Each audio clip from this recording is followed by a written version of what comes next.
আসসালামু আলাইকুম। আজকে আমি খুব সুন্দর একটা জিনিস দেখাবো আপনাদেরকে। সেটা হচ্ছে এখানে কে একজন জানি হচ্ছে এগুলা চাষ করছে, মরিচ, তারপর হচ্ছে আপনার শিম লাগাইছে, তারপর আর কি কি লাগাইছে, আমার মনে হয় এশিয়ান কেউ হবে এখানে। আর এই হচ্ছে আপনার একটা ফলটার নাম আমি জানি না, বাট এটা খেতে খুবই ভাল লাগে।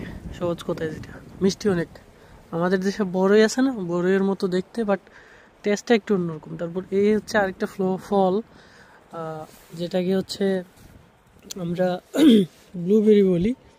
ব্লুবেরির অন্য কোন একটা জাত, একটু কালো টাইপের, বাট টেস্টটা হচ্ছে দারুণ। দেখেন টেস্ট এখানে হচ্ছে অনেকগুলো আছে। সো আমি জানি না কেউ লাগাইছে কিনা, বাট আমি মাঝে মধ্যে খেতে পারি। হ্যাঁ, এই হলো অবস্থা। আর সব থেকে চমৎকার এই গাছটা, এই ফলের গাছটা, এটা খেতেও অনেক বেশি চমৎকার। এদের আমি এটা একটা হাতে নিয়ে ছিঁড়ে দেখাই আপনাদেরকে। এই যে দেখেন, এটা বলতে গেলে মিনি আপেল টাইপের আর কি, চমৎকার স্বাদের ফল এটা।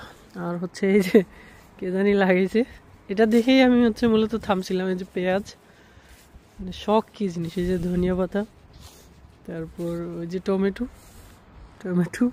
এ হচ্ছে কালারফুল মরিচ।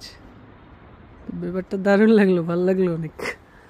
ভালো থাকবেন সবাই, আল্লাহ হাফিজ।